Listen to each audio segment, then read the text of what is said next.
CC బందిరా CC బంది ఏంద్రా నువ్వు ముట్టుకునేది ఈ అమ్మ నువ్వు సిసి బంది అని బంది వామ్మో వామ్మో ఏందిది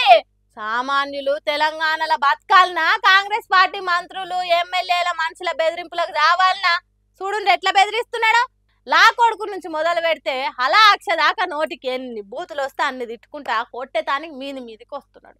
ఇట్లా అయితే బిజినెస్లు చేసుకునేటోళ్ళు షాపులు పెట్టుకొని సరుకులు అమ్ముకునేటోళ్ళ పరిస్థితి ఏం కావాలి ఎట్లా బతకాలి ఇక్కడ దాదాగిరి దౌర్జన్యం చేస్తున్నది ఎవరో పెద్ద రౌడీ కావచ్చు అనుకుంటే పొరపాటే ఇతగాడి సర్కారు బడి పంతులు అవును పిల్లలకు పాఠాలు చెప్పి బుద్ధిమంతులను తయారు చేసే సారు మరి ఈయన ఎందుకు ఇట్లా చేస్తుండటరా మంత్రి తుమ్మల సారు అండున్నదట అందుకే హల్చల్ చేస్తున్నాడు హాగో ఎవరొక ఫోన్ చేసి మాట్లాడమంటున్నాడు ఏందో ఒకసారి నూడ్రి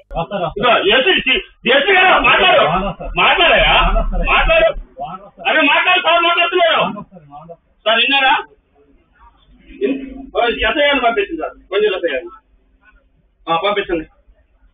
చూసిండ్రా ఏసీపీకి ఫోన్ చేసి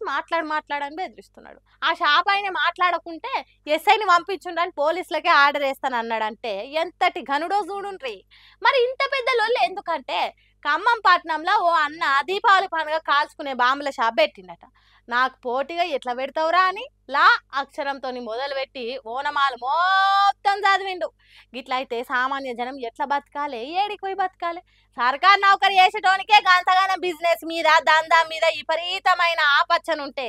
కడుమోళ్ళు ఎటు పోవాలి మరి కాంగ్రెస్ మంత్రుల పేరు చెప్పి వీళ్ళు రుబాబు చేస్తున్న సంగతి మంత్రులకు తెలుసా లేకుంటే వాళ్ళే ఇట్లా చేయిస్తున్నారా అనేది మనకు తెలియదు కానీ బుడ్డ లీడర్ల పెత్తనము రుబాబు ఎక్కువైంది అంతటా అని మాట్లాడుకుంటున్నారట తెలంగాణ జనాలు ఇక ఇట్లా అయితే చిన్న వ్యాపారాలు చేసుకునేటోళ్ళు ఎట్లనే ఏమో పోన్రి